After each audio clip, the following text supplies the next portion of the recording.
All right, babies. How you doing out there, honey? Welcome, welcome, welcome. It's another glorious Wednesday, and you know what time it is. So get your cupboards together, babies, because you're dishing tea, darling, and you're dishing tea with Big Meat. Thank you for all of your love and your support. If you're tuning in now listening by the computer, please call in. If you have any questions, comments, or concerns, you can call in at 347-205-9183. Again, that's 347-205-9183. If you want to get into the call queue, just press the number 1 and your hand will raise up on my switchboard, and I know that you have something to say. The chat room, or the tea room as I like to call it, is open, so please feel free to go over there and dish tea responsibly. It's okay to agree to disagree, honey. Just please do not be disagreeable. I want you to understand this is just a written word. Sometimes you may interpret things differently. No need of throwing pots and pans and computer screens out the windows and things, you know. Just dish your tea responsibly. Now, having said all that, today's show, I've titled the show, Where is the Love, honey? R&B music is dead and gone. As we all know, you know, I'm an old head, in the words of Michael Basin, because I'm 40 now. And, you know, as we listen to R&B music, rhythm and blues, that is, we've noticed that the music industry, honey, has taken such a paradigm shift. And the question becomes, where is real music, quote, unquote, you know. And so we're going to tackle those things. And my guests, I'm going to introduce my guests shortly. However, before we get into all of that, I do want to state my disclaimer right here, okay? This show is for mature audiences, and the language and subject matters are not appropriate for children and anyone who is not mature enough to handle the subject matters. Your listening discretion is advised. Again, your listening discretion is advised. I do have a potty mouth. I make no excuses for it, and I just want to make sure that everybody's on one accord. So if you offend easily, honey, this may not be the program for you. I love you, and I thank you for your support. You may hang up now, because once we get rolling, honey, y'all know I'm going to come out of the bag. Now, which one, I don't know. Just know that I'm coming out of one. So you've been warned. And that's not to be sick or shady, just to be fabulous and fierce, okay? Now, let me say hello to all of my sponsors. And thank you for all of your love and your support for one full, complete year of dishing tea. Yes, we're still in anniversary mode. July 1st marked our one-year anniversary being here on the air with Blog Talk Radio. And if it had not been for my sponsors, I would not have gotten this far. So I have to take time to say thank you to Trade Day Management and PR firm. At Trade Day, enjoy a touch of Southern hospitality with a universal appeal. For all of your public relations and entertainment management needs, contact Travion Davenport at 678-523-3088. Again, that's 678-523-3088. Or you can email her at tradedaypr@gmail.com. Again, Tradeday, TREADAY, PR@gmail.com. Pharaoh's Treasure Box. Fine art, unique jewelry, and sensational silk 3D silk floral arrangements. Creations by Taps. For all of your decorative needs, contact Pharaoh's Treasure Box at 248-688-5178 or 5179. Again, 248-688-5178 or 5179. Or you could email at Pharaoh's Treasure Box at Comcast.net. Again, Pharaoh's Treasure Box at Comcast.net. Parisian Wine Productions, music to lighten your spirits and lift your souls, specializing in gospel and inspirational house dance music. For all of your gospel productions and to get your Christian set going, contact Paris Hairston. He's the production CEO and creator at 347-406-7734, 347-406-7734, or at Paris42268 at yahoo.com. Again, that's Paris42268 at yahoo.com. Life Fellowship of Christ Ministries, LIFE, Live in Freedom Everywhere. Reverend James Coleman is the leader and founder of this ecumenical social justice ministries, brought forth to free the oppressed and introducing a fresh approach to the Christ consciousness. Contact Reverend Coleman at mustardcole@yahoo.com. Again, that's mustardcole@yahoo.com. Or you can call 313-833-9278, 313-833-9278. Icham Vidal Couture. Enjoy high fashion with a luxurious twist. Step into the future with fresh, innovative couture, designs by Miss Michi DeVille. For more information, contact Michi at 313-996-9807. Again, that's 313-996-9807. Big Brothers Network, the BBN, a new online web magazine designed to show the world the class and style of the debonair man of size and his admirers. The first edition was launched this past Memorial Day weekend. For more information, please contact Big Daddy Tony Brown at Tony@BigBrothersNetwork.com.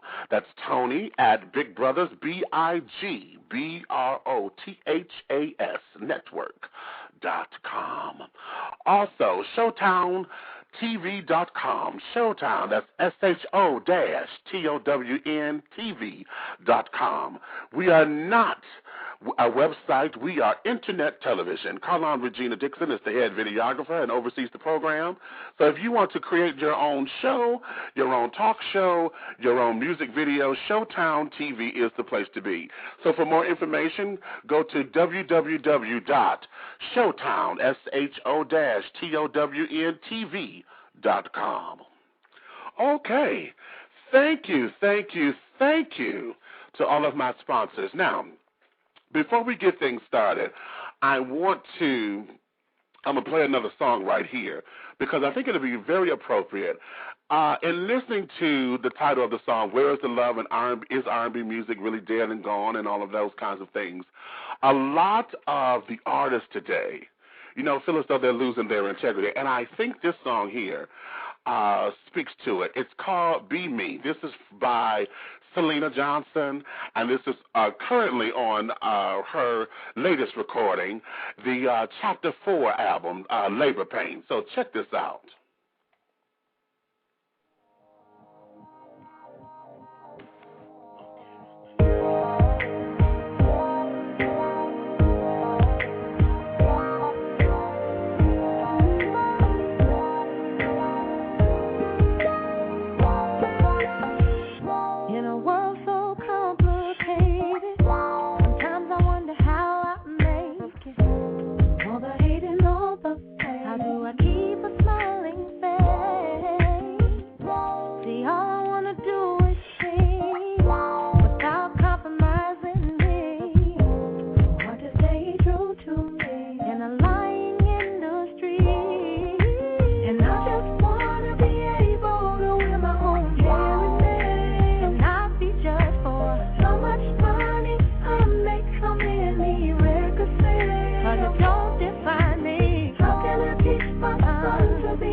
Don't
right. Okay, did she say that for you, honey? I just love, this is one of my favorite songs off of this particular project. But you know, that's my diva right there, Miss Syleena Johnson, honey. R&B's best kept secret.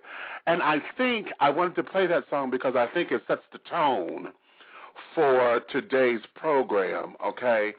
R&B music, and I know everybody has something to say about it, and I welcome you to call in. 347-205-9183 is the number. But we're going to take a little time and talk about it from a professional standpoint. Now, my guest today, my babies, now see, it tickles me because my guest has written a book that addresses this issue. And the book is called Rhythm Without Blues, the Dichotomy of a Music Genre. Okay? And this woman here who wrote it has all the credentials needed to speak eloquently about this particular subject because not only does she has 3 degrees, she has a BS in economics, she has an MBA and a doctorate in business, but Dr. Syleecia Thompson is the daughter of R&B blues legend Mr. Syl Johnson and is the sister to my diva, Miss Syleena Johnson. And with her being also the president of Anila's Records and also an educator and one who is out there who manages artists and is really in this business to shape music and to bring good artists to you. She speaks from an authority that is unprecedented. Also, within the book, she was able to get other celebrities, and a lot of them spoke anonymously because of the topic, but she was able to get celebrities to come out and to really talk about the business and to really gear us up for what the business really is. So those of you out there who are listening and you think that being in the recording industry is where you want to be, I'm going to ask you to get your pen and paper together and take good notes because right now we're going to delve into this world known as the recording industry and the business called show. And without any further ado, I would like to bring and welcome to Dishing Tea with Big Meats. This is the one and only Dr. Syleecia Thompson. My baby, how are you doing, sister girl? I'm fine. I'm trying to find somewhere quiet to go. I'm in the streets of New York. Oh, my goodness. Wow, just tell me. Am I meeting in late? It's just like a hot mess. Oh, well, that's quite okay. It's okay because you're here, and I love it. And I want to make your sure. Intro. Oh, my God. I'm on stellar level myself. Oh, my God. What an intro. Oh, well, thank you, baby. Well, see, that's you, and it's all in your credentials. And what it is, baby, is just it speaks to your authority on this because a lot of folks may not know you, you know, and right. You know, everybody nowadays is into self-publishing, and we get these little fly-by-night books and carrying on. However, right. I wanted to set this up to where you know exactly what you're talking about. So without any further sugarcoating and buttering this thing up, let's get right into it because I know this is a passionate issue for you, dealing with R&B music. So the first question would be, why was this book necessary? Well, I think it was necessary because the industry, you look at the industry and you think that everybody, you know, the people that are in it are the ones that are supposed to be in it and doing well. And that may be the case for some people. But there's so many artists out there, especially in R&B, that struggle just to get what they're due. And I also wrote it because I felt that R&B was a dying genre. Somebody needed to say something. Okay. Okay, she said somebody needs to say something. Okay. And quickly, okay? And quickly. And so I love it was done because of my research, and it was done because I was working on my doctoral degree, and so, you know, my chairperson was at my college at the time was like, you should do something you're passionate about, because I was going to write something on leadership in the business world and just go about my business.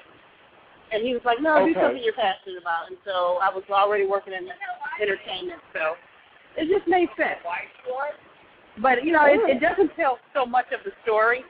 I actually need a follow-up book. I've been contemplating a tell-all book. I don't know if I should be busting people out like that. You know, now that's interesting you should say that. Number one, let me applaud you because I love when folks are going for their doctorates and have to do their thesis they're carrying on and the projects that come out of them. So let me commend you for having the tenacity to number one, take on this particular project. And number two, with you saying about putting folks on blast in a second book, you know, were you afraid to do this first book because it may have repercussions? Actually, I did. You know what?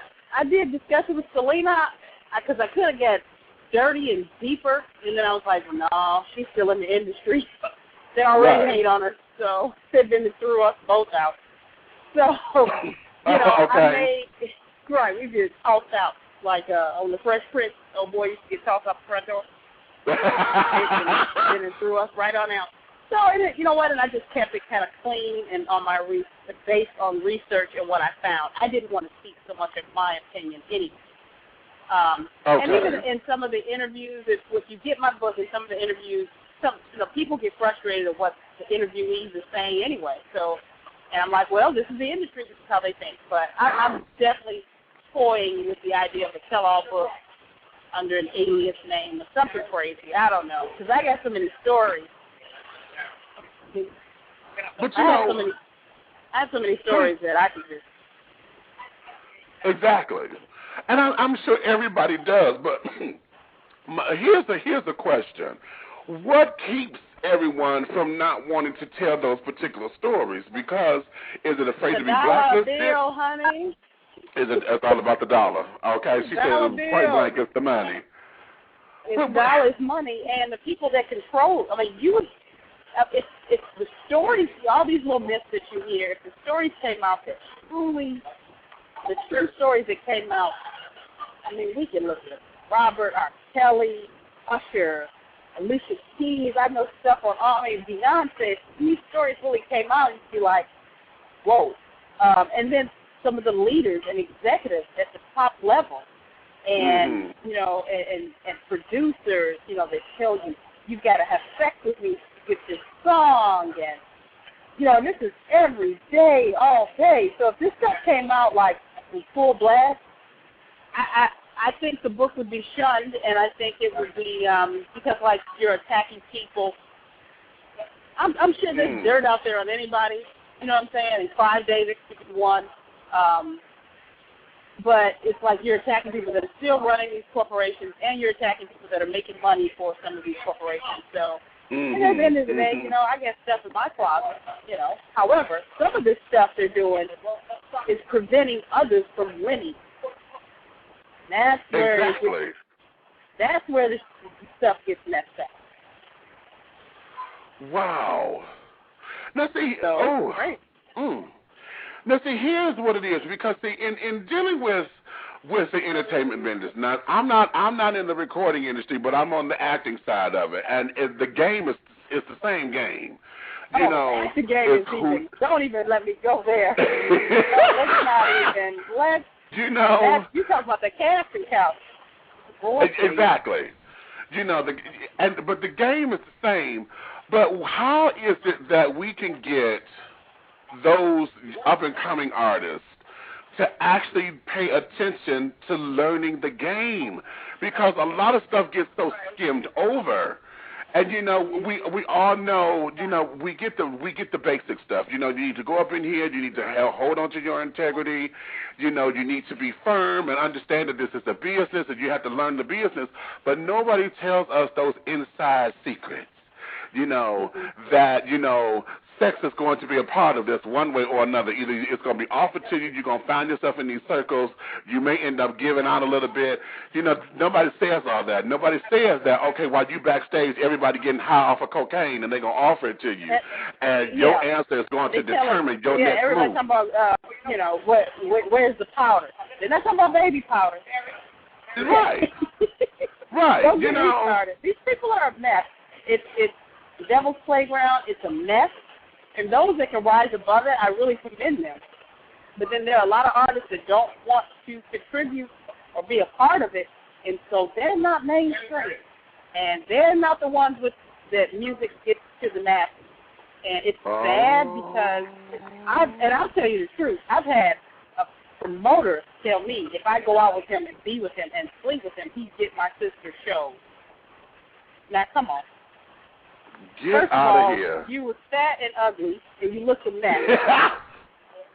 And you were married. So you messed up right there. Now, had you looked like Michael Jordan, you know what I'm saying? Or somebody cute. Okay, wait, I'm telling you. If you looked like something, maybe. But you look a mess. But I was told that. And I'd never told Syleena until later. But, this is how they do. It's sad. Like, you can't get shows. If you're a woman, forget about it. I tell women in the industry all the time, this is like and then we'll get stereotyped that, oh, you're being a thief, or so it's a mess. That's the kind of book I want to come out with. But I have to make sure they don't come after me. I can't be getting killed. But even stories like that though. Okay, isn't there a way? Story. Right, I don't have to name anybody. Exactly. Isn't there a way for folks to really, really, really understand the business? Because I'm still in the process of reading the book, and that's usually late on my part because usually I have it done before I have you on the show. But in the process of going through all this and understanding, differences between contracts and this, that, and the other, where would you say a budding new person, someone who has got the talent, someone who shows the tenacity and the perseverance to be in this business, where would you say they need to start, and what are the lessons they need to learn right off the jump? You know what? It's so important because you need to learn the music business is one thing, and then the music industry. So it's like business versus industry. And that's the story I do want to tell, and maybe in like the industry is all this stuff that's caught up that's crazy, like even from the Grammys to BET Awards, trying to get tickets to the BET Awards, and you're an artist. It's crazy. Like they will say things to you crazy. On the red carpet, you get talked to crazy. Like people they don't know that until they go through really? Where it's crazy. Like there's two things here: music business, which you need to learn your publishing, performing, and understanding about lawyers and royalties and percentages and things like that. The business stuff. And then you need to learn the industry.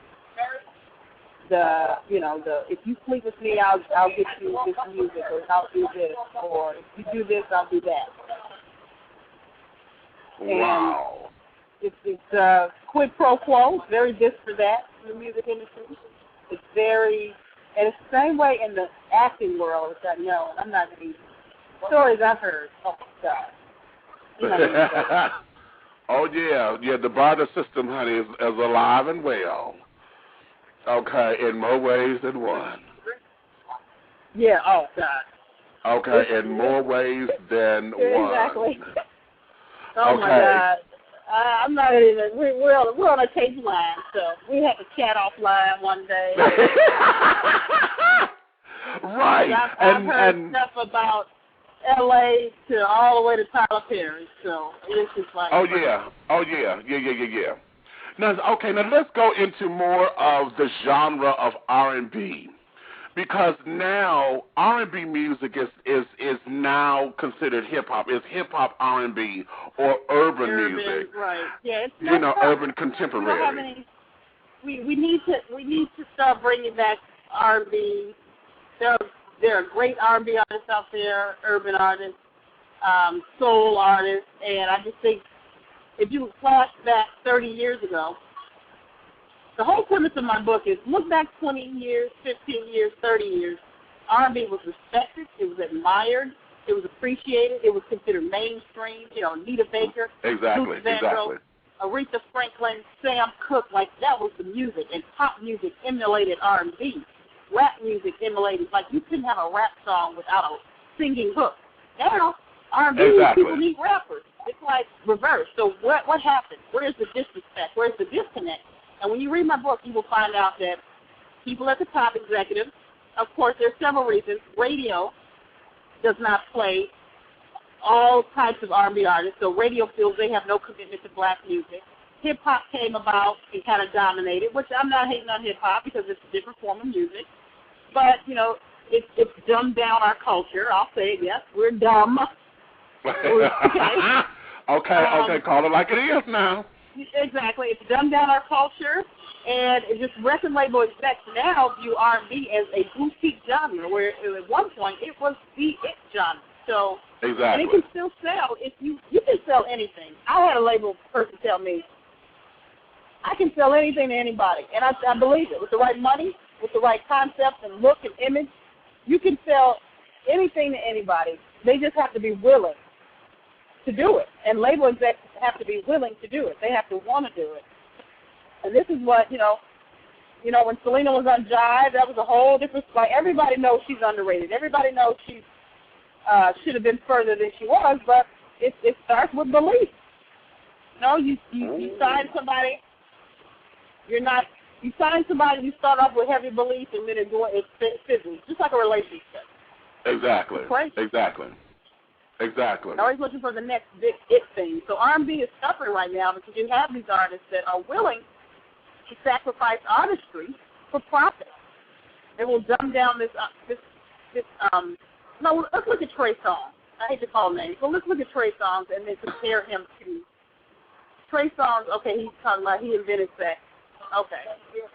Let's look at our old school artist, Teddy Pendergrass. When he talked about it was classic. Exactly. Right. But Trey Songz, it just looked like this little bird chest dude. If you don't get out here, you ain't invent nothing. Okay. He's crazy. You don't look at you talking about. But this, don't get me started. FCC gonna pull your show. But yeah, it's very good. You got the dream, you got these half singing people, and it's all about look and imagery and who you know and who you screwed, and it's really R&B is really messed up. However, my hat goes off to people like Alicia Keys. Even though she's crossed over pop mainstream, she's still a true R&B artist. She's R&B tunes. Whether the pop world likes it or not, mainstream, white people, whoever, she's R&B. Jill Scott, Anthony Hamilton, Fantasia, Lettucey, Syleena, Music Soul Style, Melanie Fiona, Chrisette Michelle. Now, if I said that Miss Jennifer Hudson, yes, exactly.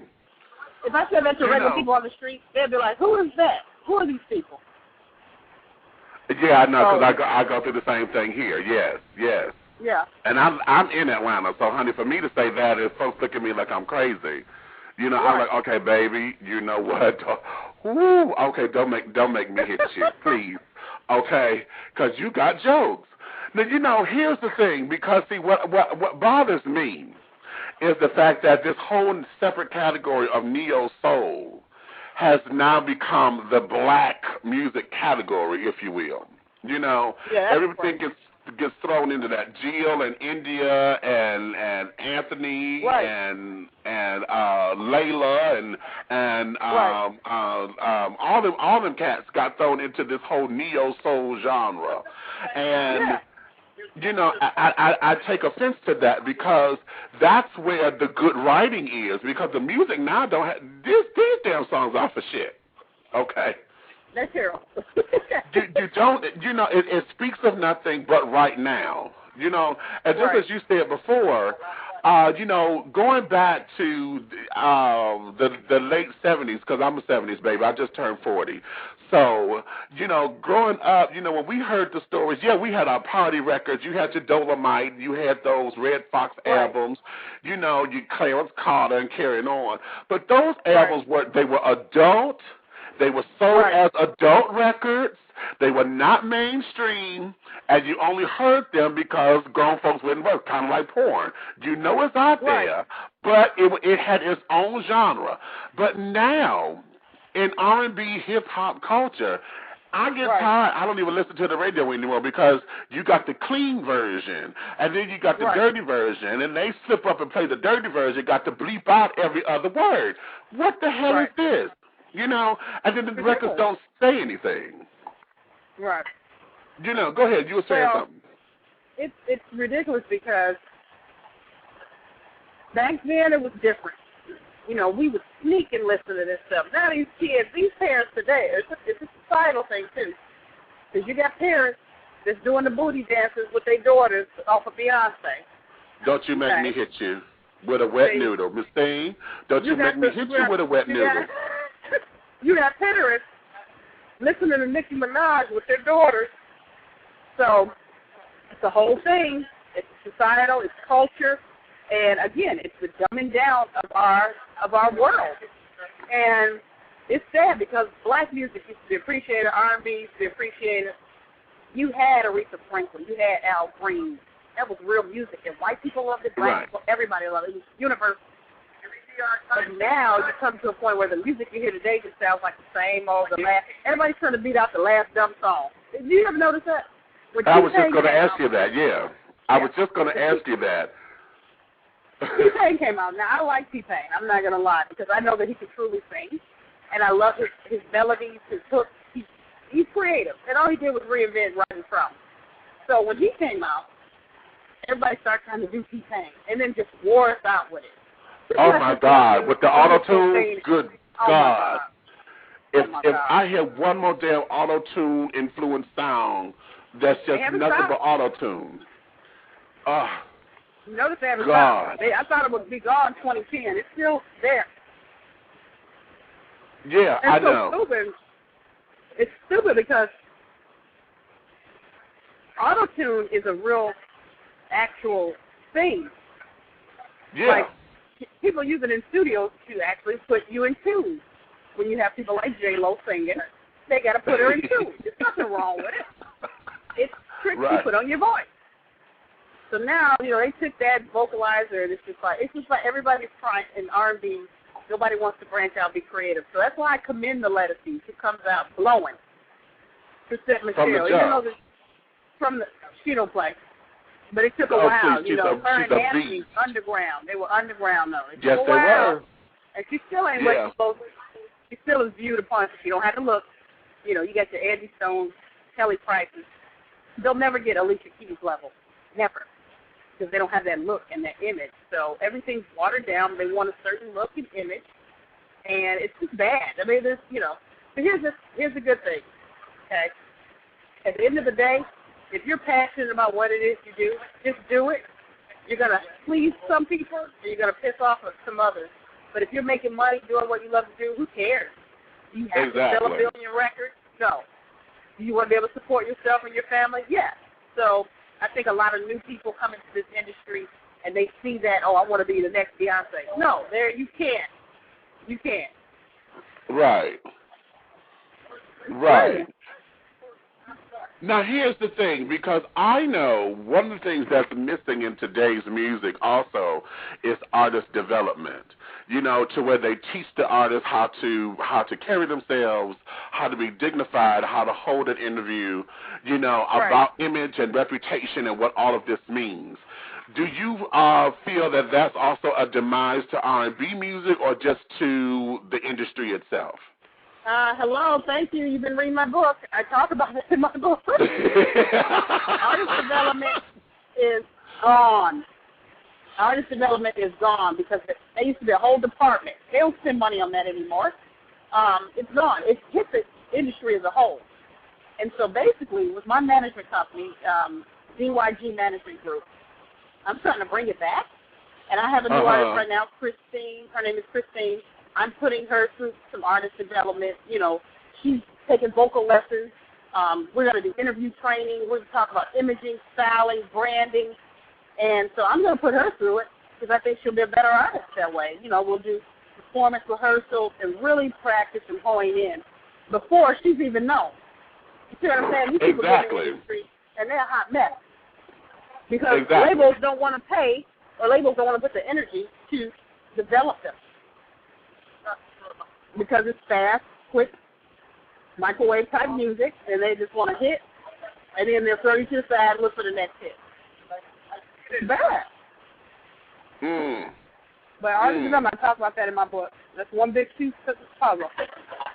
Yeah, because see, go ahead. But what? It has affected the industry, but R&B has taken the biggest hit. Because think about back in the day. Yeah, because think about those are the ones that benefited more. Think about Motown, all of those people, the Supreme, they were developed, the Temptation. They came out classy, they had dance lessons, vocal. They knew how to move on stage. So it hit R&B the most, I think, because I think you're pulling a lot of people from poor areas, from urban areas that don't have. Get out of my head, girl. Okay, exactly. Okay, they don't have basic home training. So now you want to throw them in the industry and get them some money. You know they're going to be the first ones back, cocaine, weed, hookers. It's bad. Yeah, some people may disagree with me, but I think it hit us worse. And rappers don't get developed. Are you serious? Exactly. No, because it's all about the hood, keeping your street credit and keeping your rep and whatever the hell that is. And you know, I'm gonna be me and whatever that I'm gonna be me is. That's what you see. They don't know how to. You know, everybody's crouching around on the damn stage. Everybody hogging for camera time. Right. You know, nobody knows how to stay in their lane. Okay, bitch, you the background singer. You need to be on the mic. You ain't supposed to be up here, you know, trying to hog for camera time with me. You the dancer. The dancers dance here, not all over here in my life. We going, you know, and you see that. You see poor production. You know, and I take offense to that, yes. Yeah, it comes off into their performance, but labels are not developing artists, and you can tell.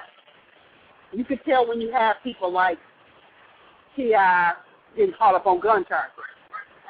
You see what I'm saying? Or Lil Wayne, he in jail. You know, back in jail, right? Mm-hmm. Back in jail, exactly. So you couldn't have possibly gone through. Now people have life issues, of course, but it's all how you deal with it. The artist development is part of that. Exactly. You'll never catch Syleena. She came in a time. Syleena came through.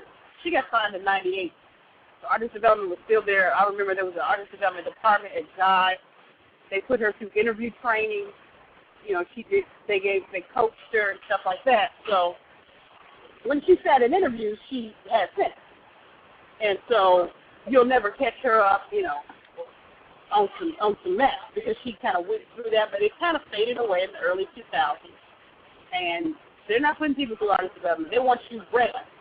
You got to take the time to invest in yourself. You know, you can't expect other people to invest in you if you don't invest in yourself. Exactly. So, you know, so here comes the question. Is that a plus or a minus at this particular point, or is it an indifference? Because if a lot of the record industry now has completely changed with downloading music and the way we're selling it now through iTunes and all this other jazz, and now the record companies, you know, you used to be able to get by on a demo. Okay, I'm looking for a record deal. Here is my demo. If you like it, okay, fine. Well, now the demo is basically, you know, you're coming in with the finished product almost, you know, practically ready to be distributed, you know, as the demo, you know, the entire album. And so now with that being said, and we're looking at folks having to come in with the investment, the whole artist development aspect of it, with them doing away with it, could that possibly be seen as a plus in some regard? I'd say for some people, but then it's still tough because you get the deal, you get signed, you still don't know what to expect, so you're still thrown to the wolves. There we go. It's different from when you're an indie out there hustling, as opposed to, okay, now you've got millions looking at you, you know. And so it's different. But you make a good point. It's a plus. You put a little investment in yourself up front. But a lot of people don't do that. They'll do their demo. They'll go to the studio. Oh, my God. Artists kill me. They'll be in the studio all day recording songs like they're really doing something, but they're not reading Donald Passman's book. They're not reading my book. They're not learning about how to set up a publishing company. They're not learning the business aspect, but they'll record all day. Oh, I got 600 songs. They don't know nothing. They don't know nothing. They got 5 million songs. Okay, now give it. Okay, now here's an opportunity for you. Okay, give that book list again. Give me if right now. If my nephew is like, okay, this is my thing. Give me the top books or whatever, the study guides. What's the manuals, the Bibles? Well, of course, you need to get mine. Rhythm Without Blues. Rhythm Without Blues. That's number one.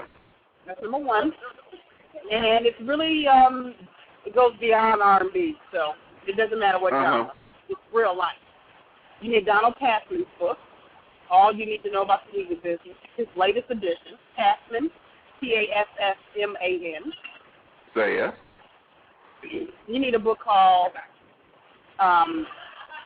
it's these two brothers, Brabec, Brabec, two brothers, and they have this songwriters music publishing guide. And then there's a book by Negus, Negus, Keith Negus.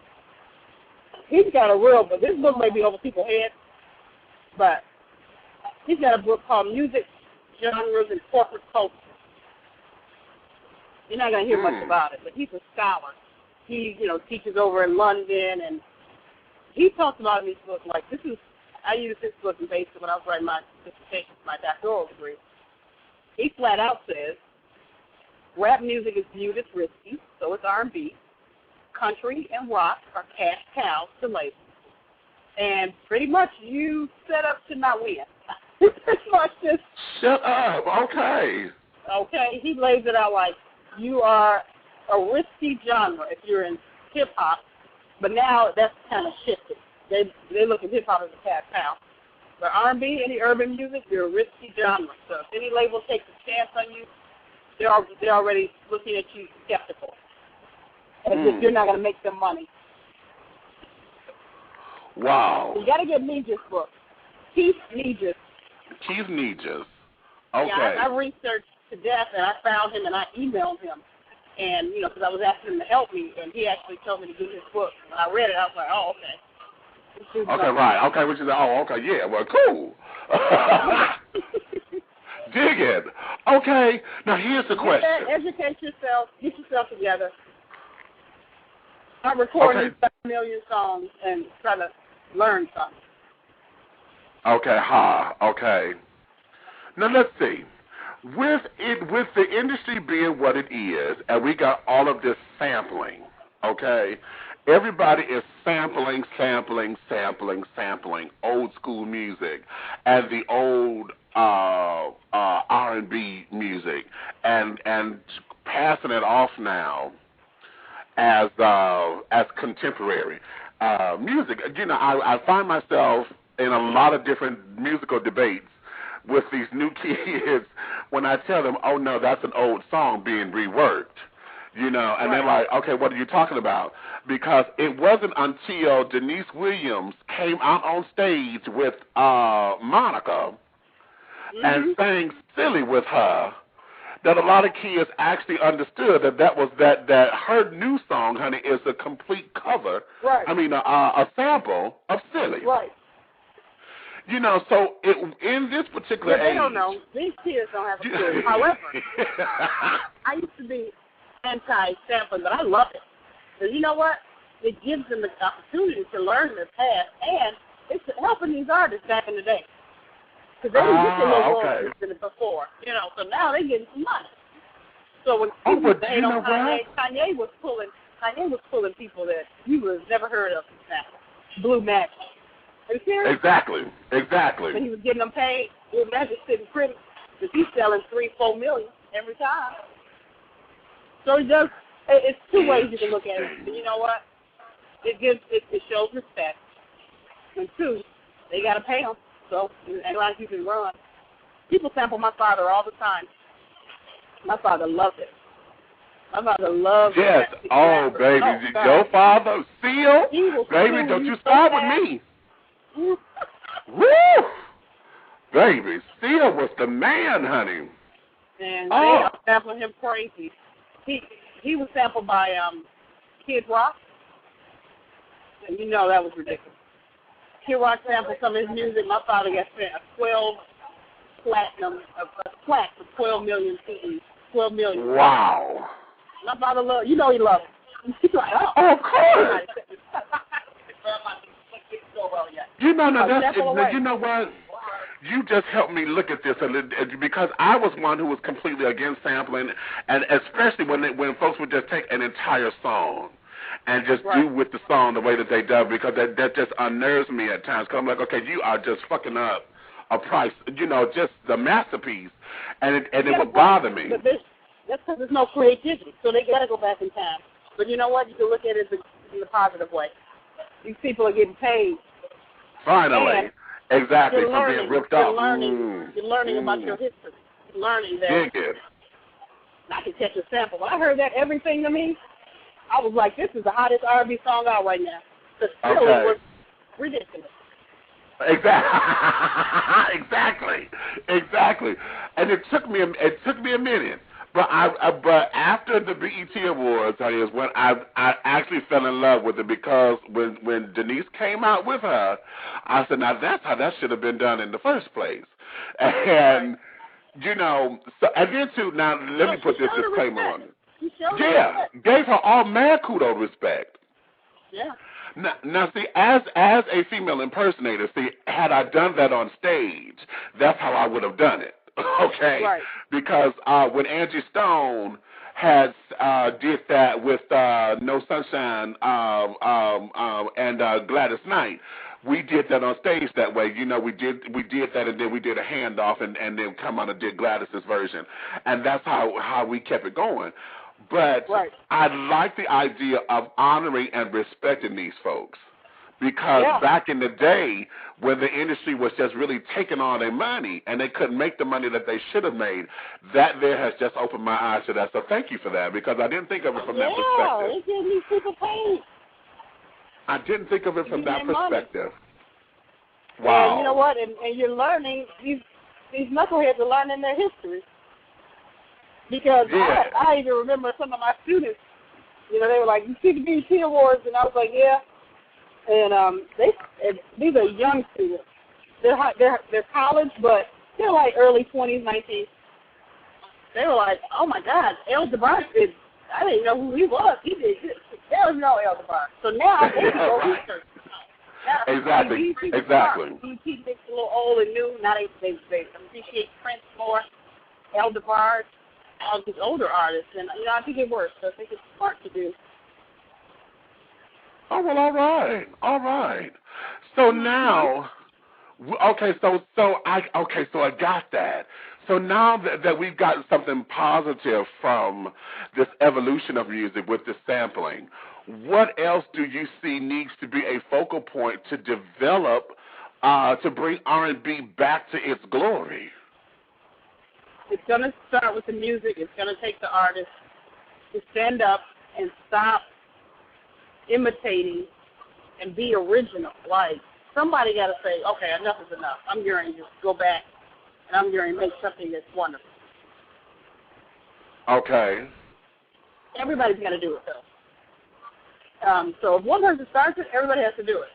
And then, like, you have to force, and it's so many. It starts with the music and the artist. But, you know, then again, I'm switching my thoughts on that because, you know what? Radio has to support black music. Our radio stations are in an abysmal state. They are disrespecting music. They are setting the tone because people take their cues from radio, and it's bad. That's how we.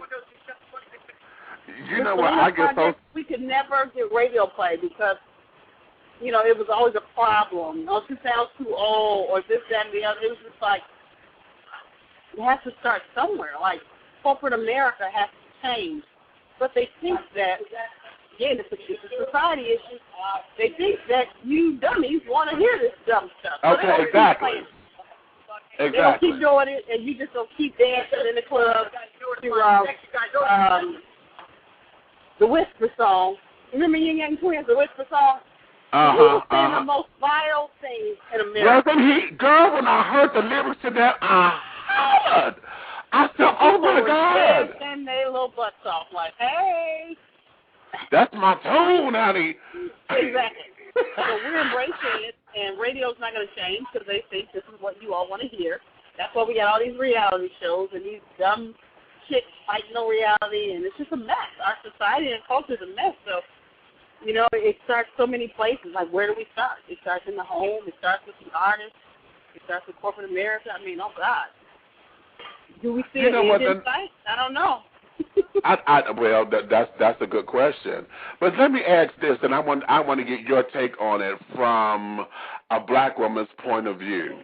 And that is, back in when we were coming up, you know, the black woman, though she had her problems, she was still revered as someone strong.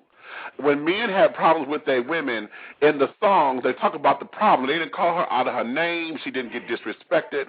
You know, if the relationship was over, it was over. You know, that kind of thing. And now, black women now have embraced this whole bitch mentality. You know, they bitches and hoes forever and a day. And then they themselves have come out, Little Kim and Foxy Brown and all of them, you know, in that rap industry. And now, even Beyonce at a point, you know, she's a diva. A diva is a female version of a hustler, okay? Right. And have taken on that moniker as, you know, something to be revered. How did you, as a black woman, relate to the image of the black woman in today's R&B music or hip-hop music? I got many thoughts on that, because you know what? I was raised in a strong household with a strong mother. Even though my parents divorced, now when I got in college, I still saw a strong figure of a mother that would tell my father off real quick. If he even tried to get clipped, she'd shut him down. Okay, so I was raised a little differently. Even though we had weak women in my family had weak moments and things of that nature, we still were raised differently. So I say all of that to say this. I am a big fan of Little Kim. Okay? Don't get me wrong. Okay? I will sing all the lyrics to some of her most vile songs. Okay? However, I am the type of person that I would do that in my house on the treadmill to myself. I know how to code switch. I'm not going to go around telling all the professors that I work with, I listen to Little Kim, blah, blah, blah. No, I don't carry myself. You would never, my students, I told my students, I was like, and I like so-and-so, and they couldn't believe I like rap music. So it has a lot to do with how you're raised. And it has a lot to do with you personally. Because I enjoy Little Kim, I enjoy listening to Eminem, but I don't get so serious into it where I become what the music is. However, I do understand when people are against, remember back in the day, Dolores Tucker was against Tupac. I get it, because I think it is bad. I think it's disgusting. But I think as an adult, I should be able to listen to what I want. Now, it's up to, am I going to let my kids listen to this stuff? I think as an adult, you should be able to do what you want, because we watch rated R movies, we watch, we go to films and we look at violence. Now, am I going to go out and kill people like Arnold Schwarzenegger? No. Again, it comes back to the individual person. So, but let's tie it back now. This society is dumbed down. You may have a little 12-year-old girl thinking Nicki Minaj, she's talking about lesbianism or sleeping with men, or thinking that she's carrying herself in a negative way. If the 12-year-old is impressionable, forget about it. Because now, if the parents don't instill something in her to look at that and say, well, that's Nicki Minaj. That's not me.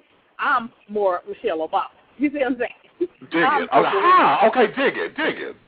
You see what I'm saying? So dig it. But but you can switch out now, because you can listen to your little hip-hop rap. I think Lil Wayne is disgusting, so I would never listen to him.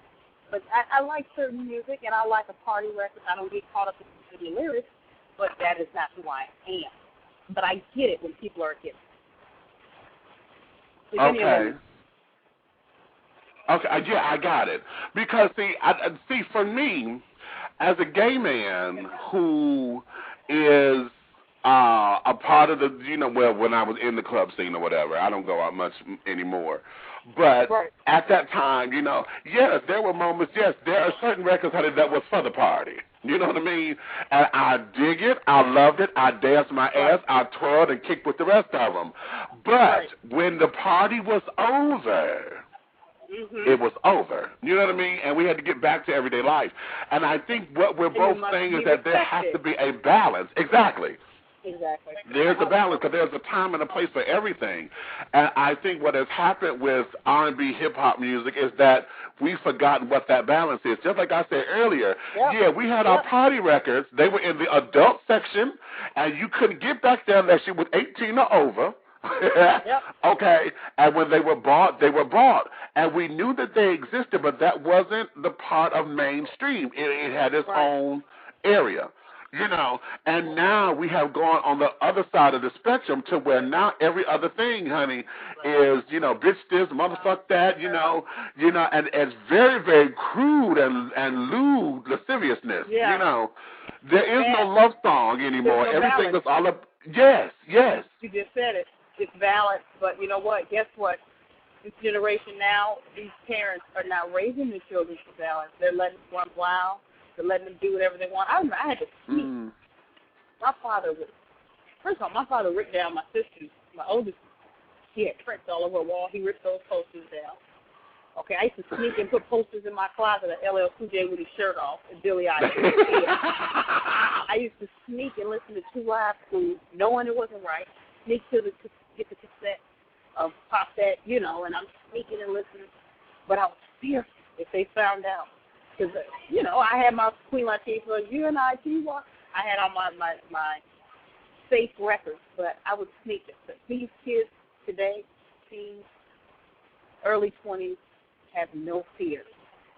They have no fear. If this is what they want to do, they want to listen to these records. They don't balance out. Like, they don't balance like, okay, I listen to Mary J. I listen to Lady Gaga. I listen to Sam Cooke. I could go any day from Sam Cooke to Kelly Clarkson down to Lady Gaga. These kids don't be like Sam Cooke. Who? They want Jigga, Lil Wayne, Trey Songz. Like, they want all the worst of the, like, where's your power? You hit it. It's balanced, and it's a generational thing. Because I'm 37, so I was born in 72. It's a generational thing. It's a generational thing. It's culture. It's society. And it's media and TV feeding. So now you got to raise kids. I feel sorry for these teens. They're faced with sex, drugs. So now you have to raise people. You got to raise them. Like, you almost got to shelter them. Like, you got to show them that this is out there, but then you really want to go this route. Like, you want to go to law school, or you want to do. I don't think enough parents are doing that, especially in our urban communities. I may be wrong. People may say, no, that's not true, but we wouldn't have all these shootings in Chicago. We wouldn't have all How about that? Okay, if you were showing your kids so much. How about that? Exactly. And then, and if it were happening on such a regular basis, that will overshadow a lot of this, because the killings and things that we see across the country have become so mainstream now that we're numb to it. It doesn't affect us. If you look at my playlist, I got into college in the 90s. If you've seen all the records I've listened to from Biggie to Tupac, I'm so balanced that if you would have seen everything I've listened to, everything I've been exposed to, I've never done drugs in my life. I've never smoked cigarettes. You would think, if you saw the music, you would be like, oh, this chick should be a hoe by now. You know what I'm saying? Right. Okay. Right. Okay. By now, yeah. Right. I've gotten drunk at parties. I've done things. I've danced at parties, tipsy, whatever, hangovers. But everything's balanced. I knew I had to straighten up, get class, blah blah blah. So if you looked at my life the last 20 years, you would be like, I've been pretty balanced. You know, I didn't let Little Kim Woo, or I didn't let Biggie. You know, I didn't go out and start selling crack because Biggie did. You know what I'm saying? Right. And I think a lot has to do how I was raised. And I wasn't raised in the richest neighborhood in America. There were choices and challenges, and I chose something else. Okay, dig that. They're crazy. They choose. I don't know why they choose the wrong thing. Every time you choose the wrong thing. You know, it's like with my nephew. I've been telling he wants to be a singer. He's going by the name of Sean Black, right? So I told him, you got to graduate first for me to deal with him. So he'll be here in a couple of weeks, and I'm like, you got to listen. He loves Trey Songz and all these little popcorn singers. I said, you got to go back and pull up R. Kelly, old R. Kelly. You got to go get some Sam Cooke. I'm trying to tell you, study your past. Study the greats. That's how you develop as an artist. If you're a pop artist and you're trying to make it in the pop world as a pop singer, I have an artist who sings pop singer. You know what? You need to be looking at Madonna, early 80s. Exactly. Early 80s, that's it. You need to be looking at, what's the old chick's name with the Sinead O'Connor, Linda Ronstadt, all the people, whatever their names are. Cyndi Lauper. Pat Benatar. The Thompson twins and Twisted Sister. They're not ready. Look at that. Dolly Parton. When you're trying to be a country person, look at Dolly. She's got 20, 30, 40-something years of industry. Right. Great. Don't study the people now. Look at your peers and understand your competition, but study the greats. I tell people this all the time. You want to read greats, you need to study. You need to study the ones that are huge. That's like I'm an up-and-coming actor, and I'm just looking at people that are in low-budget films. No, I need to be watching and studying Angela Bassett. Exactly. Will Smith. Go back even further. What's his name? Sidney Poitier. Okay. Lena. Ethel Water. Okay, Diane Carroll. Okay. No, I ain't got time for this. These people are killing me. You studying Trey Songz. Get out of here. Okay, who has not proven any kind of longevity or nothing. He's just the right now. No. Exactly. If I'm an R&B guy, I'm looking at Luther. I'm looking at Sam Cooke. I'm looking at Al Green. I'm looking at R. Kelly. I'm looking at Joe. I'm looking at early 80s, late 90s. I'm looking at 60s, 70s. I'm studying people that have success before me because those artists have longevity and they have proven that they have a winning formula. I'm not studying their dreams. Exactly. Hat and glasses boy. He always had on hat and glasses. You notice that with the dreams? Don't get me started on his little short butt. I'm going to get this stuff out the whole head. They're going to ban you. No, you know what, please? This is why I don't need to write a book. This is why I don't need to write a sell-out book. I'll be talking about people so bad. Please, but see, what it does is that it helps to set up the precedent, and this here being real talk, if the babies are going to come in and we're looking at the newness, Prince sat up there and said, for what I see here tonight when he was at the BET Awards, he said the future is going to be okay. He said, because I see talent. Janelle, what's her last name? Monet. Monet. She's different. I love her. I don't really care for her. I think she's a little bit because Diddy's behind her, but that's another story. But I like her style. Okay. I like her. Yeah, I like her style. I can see you on gimmicky though. I feel you on that because I want to know if that really her. Yeah, I feel you on that. But I'm digging her. Yeah. She's different. Cool. Exactly. And I think that's where the gimmick come in there because she knew she had to do something completely out of everything else in order to be seen. So yeah. But and it's working. Exactly. Lady Gaga's doing it and she's crazy. We definitely know that's not her. She's plain Jane white girl. Exactly. But she's this generation's Madonna, so and you see all that in her. Plus, she studied Elton John as well because a lot of her style is that cross between Elton and Madonna. Right. There's nothing wrong with that. Those two right there, so hey, they got it going on. Exactly. So now that we're here, you're into artist development and things. I want to play a song right now from Mr. Hollins, Mr. J. Hollins. Okay. Explain to us who he is before I go into his single, Because of You. Tell us about him. Well, he's got an album out. He put out on his own. And we talked, and so I started managing him like in the last month or so. But he is one of those artists that developed himself. He had a major label deal with a group that fell through, and he's so anti-traditional industry that I love it. He put his own album out, put all his money, all his time. He's got some great records. And he's an independent artist, and he's tough, and he's doing a lot of stuff himself. And, like, that's what people understand. Like, you got to do stuff yourself. Like, nobody's going to just be like, okay, here. So he's from Chicago. He's got a mature sound. He's not trying to be popcorn. And he's an artist right now that I'm building overseas. He's getting great feedback from different countries because that's what we didn't even touch on that. Overseas market, they like real music. I don't know what's exactly. wrong. So I'm building him overseas right now, and he's got a project out, and he's good. He's got a good stuff. Well, okay. Well, then let's go here. I'm going to play. This is Mr. J. Hollins, and this is Because of You. Okay, y'all know what to do.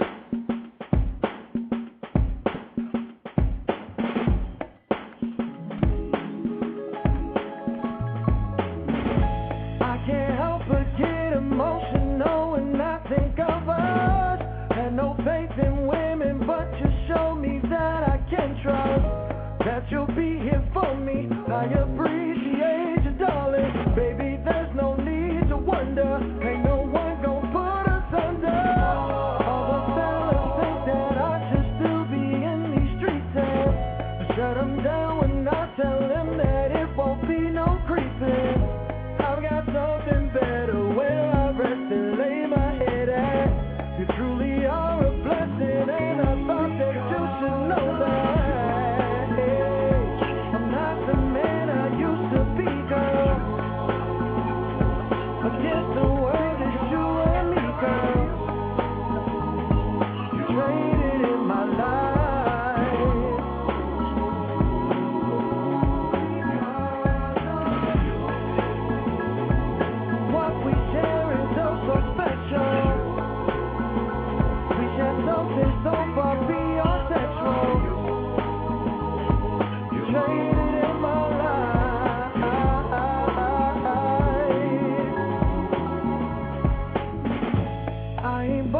But I think my baby's one of a kind. Fellas, you can try to pull her, but I swear she's all mine. I'ma never leave my girl, and she won't never leave me. As long as we keep giving each other the love that we need. Remember what my life was like before I met her. Dedicate my every breath to cherish and protect her. Know you'll be here for me. I appreciate you, darling. Girl, you truly are a blessing, and I thought that you should know that. You're not the man I used to be, girl. But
All right then, baby, honey. Yeah, that's a smooth cat right there. Yeah, very That's a smooth cat right there. So chilling, laid back on the record, not ain't trying to blow everybody out, Child, he is so Marvin Gaye influenced. I love it, honey, because that's all I got. I'm sitting up here like, damn, I need a drink. Okay, I'm kidding. Yes, that's what I'm squawking right there. Yeah. Yeah, so I'm hoping to break him overseas. He's got a strong buzz going in Chicago, Midwest. He's got a little national buzz, but he's on singersroom.com. They put up Because of You. He's got like 20,000 hits already in like a week. And it's an independent artist. It's tough. And you know what? Work it slow and long and keep pushing. You'll pay off. You'll pay off. Yeah, and see, independent artistry though is where the hustle is. If you're gonna be true to the game and true to the craft, it's the independent artistry that's gonna make it because it shows your tenacity and it also gives you longevity in the game. So yeah, right there. Yeah. Give us that email again to find him. What was that? Singerswhat.com. If you go to singersroom.com and if you go to music, you'll see him there. It's j.hollins. You can also go to jhollinsmusic.com and find his stuff. Buy his album. It's a really good album. jhollinsmusic.com. Okay. Now, while we're sitting up here giving our email addresses and stuff, I want the folks to be able to go get the bunch of book, honey. So hit us up with your stats and where we can get. Here's the thing. If you go to my website, findyourgreatness.com, you can get all information of my artists. I have another artist called Demond Styles out of Chicago. He's got an album on CD Baby. He's nice. I call him the R&B crooner. He likes to croon and sing to the ladies. Syleena Johnson and Christine, my new pop artist. Go to defineyourgreatness.com. You can find out everything about me and my artists. But the book is on Amazon and Barnes & Noble. So I need you all to go buy my book so that I can pay off my student loans. Okay. I need to get to this while we're okay, that's real talk right there. Okay, let's just put it out there. Okay, me and Sally Mae. Okay, we are together in this forever. So Sally Mae is my loan provider. I need you all to go out and buy Rhythm Stop Blues. You can get it on Amazon or you can get it on Barnes & Noble. I'm not in stores yet, but that's coming because it's political just to get a bookstore. You have no idea. Oh, darling, okay, yeah. Oh, God. It's the same thing as with, like, the music industry records. So, like, everything is political. Everybody wants money. Exactly. They'll put Sarah Palin's book in the store real quick. Real quick? Okay, yeah. Yeah, okay. But, yes, you can go to defineyourgreatness.com, and you can also go to the contact page, contact anybody. I am doing artist development consulting. I do consulting for record labels. If you want to start your own label, I do lots of music consulting, so you can send me an email through there. I really appreciate being on your show. You're the best. You got to come to New York so we can sit down and have a conversation because we got to talk more about these people. They're crazy. Oh, and I haven't been to New York in a minute, honey, and I need to get back there, but because yes, I'm gonna hold you to that. Yes. Okay. Now you know what? I had someone asking, and see, I want to touch on this, and that is gay artistry and the gay artists that are out there, looking to go mainstream versus being underground. What is that? What's the take on that? And like the Sylvesters and carrying on. Jermaine Stewart. Oh, God. Here's the problem. And the problem is, there's a bunch of gay R&B artists out there right now anyway. You just think they're straight. Okay? Don't get me started on that. Okay?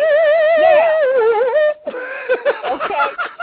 However, I think with anything, you should be proud of who you are. Because, honey, I love the kids. Okay? I love gay men. I love the queen. I'm a gay man, actually. I have no problem. You should be proud of who you are. You gotta, don't play, okay? But you need to understand this is a business. They want to be able to sell that. So, let's say if you are a gay artist, if you're gay and you happen to be a great singer, you need to package yourself mainstream. There's nothing wrong with it. You're not selling out, but do you need to go around telling everybody, oh, yeah, I'm gay and I date men? You have to lay low with it to get in. Now, this may be controversial, but Melissa Evans didn't come out till later. That's right. They didn't come out till later. They got in, got what they needed, figured out the game, and then you let people know your business.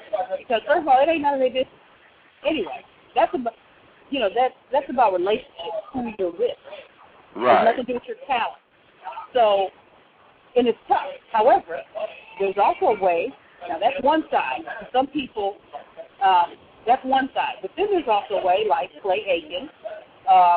There's a way to make it work for you. And it is, at the end of the day, it boils down to, do you have a good product? Do you have great music? And how is your artist? Okay, so at the end of the day, it boils down. But I'll tell you one thing. It's harder for black gay people. Of course, everything's harder for black people. So we got to, it's harder for Clay Aiken to get away with it. You know what I'm saying? Adam Lambert, Melissa Etheridge. It's just, and then I'm talking men. Now, women, they got it made because a woman can teeter the line and say I'm bi. You know, they like that. You know, Nicki Minaj, that's you that, you know, or they can be serious about their sexuality.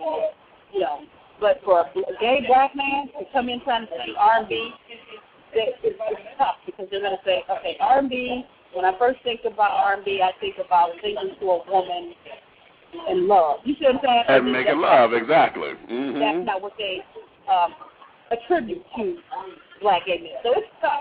And I say, and I don't think anything wrong with it. Hide your stuff, stay low, bust out, and then do what you want to do later. Like, just like an instinct, the guy that came out later, he already made billions of money. He doesn't care. He wants to be who he is. So it all depends on you and what you're trying to accomplish. But I think it's a tough situation. But the sad part is just know, not really the sad part, but just know that there are already gay R&B singers out there now that are just not out the box. Right, That's a whole different book. Okay. Exactly. And then, okay, see there? And then, because like when RuPaul hit, she was considered to be a campy singer, and the dance club. Now, and that's different. RuPaul went over big with dance, and so did Sylvester. And so, now that's a different thing. Now, they went over with dance. He was in drag, and he appealed at that time to a market. So that is a market. Now he's got his, drag race and things like that. Now, that's a different avenue. But I'm talking about straight coming out trying to say I'm an R&B singer like Anthony Hamilton. People aren't going to buy it. Right. I've heard A&Rs tell me, A&Rs have told me they've had gay men come in there, gay black men come in and say, I'm an R&B singer, blah, blah, blah. And they'd like, dude could sing, but they couldn't sign him. That's how, and they've had gay rappers come to them and everything, and they turn them down. So it's discriminatory, it's double standards, but here's the thing, you got to just find your niche. Now, RuPaul was different. He found his niche and market, and he was mainstream because people were like, oh, he's so different and crazy, and this is cool, And he came out. See, it's strange because you either got to come out real over the top, or you got to hide it. You see what I'm saying? Like, why can't we? Exactly. Why can't? Where's the middle? Like, right. Some of them did it for Luther over the years, Exactly. But El John's over the top. You see what I'm saying? Right. Good example. Perfect. Okay. Right. It's either or extreme. It's either you hide it, or you gotta give it to us. Exactly. Okay. Right. If you gonna come, exactly. But I have a lot of gay friends, black men that are not over the top like that. Like they shit. Like that's not who they are. You see what I'm saying? So they don't want to do the RuPaul El John. They just want to, make music, or they just want to, make albums. They're not over the top. So it's tough. It has a lot to do with your personality. Wow. It's discriminatory. It's crazy, but that's what the industry is all about. But that's the industry. Mm-hmm. Yeah. So it's Lord tough. It's like have you got to mercy. figure out. It's so much. It's like so many. They're already gay people in the industry. They run these labels. They, they're executives. They're artists. They're everywhere, and so it's like, but it's a taboo if you want to talk about it to mainstream, unless you're over the top. Adam Lambert crawling around, and you saw what they did with him after he did that stuff. Exactly. Have you heard from him? No. Now, see, exactly. No. Right. he wasn't over the top Elton John RuPaul. He was teetering. You see what I'm saying? He was teetering. And then he just pulled that stunt at the show and, all of that on MTV, and they were like, whoa. Gave us a little too much. America's so full of it. They always act like they're not ready for something, but then they're the first ones pushing sexuality in your face. Exactly. Girl, okay, now that's a whole nother show. That's a whole Well, darling, this hour and a half has gotten by us so quickly. I know, my battery's here down. I popped your head off. See? I had a great time. I really appreciate it. You touched on everything. Okay. Because back in 1875. You so stupid. How do you caught from that? I'm like, oh my God. Okay, well, you are stupid as hell, but I love it. Oh my goodness! But listen, sister. You stay in contact with me because when you get ready to do whatever, if you got a new artist that's about to drop, you got music that need to come out, Dishing Tea is that platform for you, and we can make some things happen. I want to thank you for, darling, just being yourself and coming out doing it. Give my love to my baby girl over there, honey, Miss Syleena, when you talk again. I will. And, that's my sister, honey. She knows she's crazy as hell. Yes, I'm coming on. Yes, we'll sit down and we'll make that happen quickly. So with that, girl, you have a blessed and wonderful day, honey, and I will talk with you again very soon. Thank you so much. All right, baby. Bye. Bye-bye. Oh. Well, if you're listening by phone, okay, stop streaming. That was perfect. That was so perfect because I'm not streaming anymore on the computer. But if you're listening by phone still, I want to thank you all for staying with us. You got it right there. I want you to go into the archives, children, and get the list, honey, because she gave you the book list. Get the list, honey, because it's time to do the research and get your work done. She laid it out, baby. I'm telling you, it is absolute wonderful here. Now, she dished that tea, and then she going to dish some more tea later. And I can't let y'all have that one, though, because that's a personal part. So with that, my loves, honey, I want you to join me tomorrow. Tomorrow we have a special edition, Dishing Tea. We're going to be talking with T.D. Fajon. He's going to be back with us, the author of 12.6, A Blessing or a Curse. Well, he's going to be back, but we're going to do something a little different tomorrow because he's fighting for custody of his daughter yet again. He's going to go to court, and we're going to be talking about fathers' rights and the custody courts and all of those kinds of hearings. So I want you to tune in tomorrow, 1 o'clock. Oh, excuse me. Okay, yeah, I'm a little that way. 1 o'clock, and we'll get some things on and popping. So all of you who are fathers and prospective fathers and those of you who believe that fathers are treated wrong in the system or have an opinion about it, join us tomorrow at 1 o'clock, okay? And until then, my daughters, I thank you for dishing tea with Big Meat. I'll talk with you again real soon. Ciao.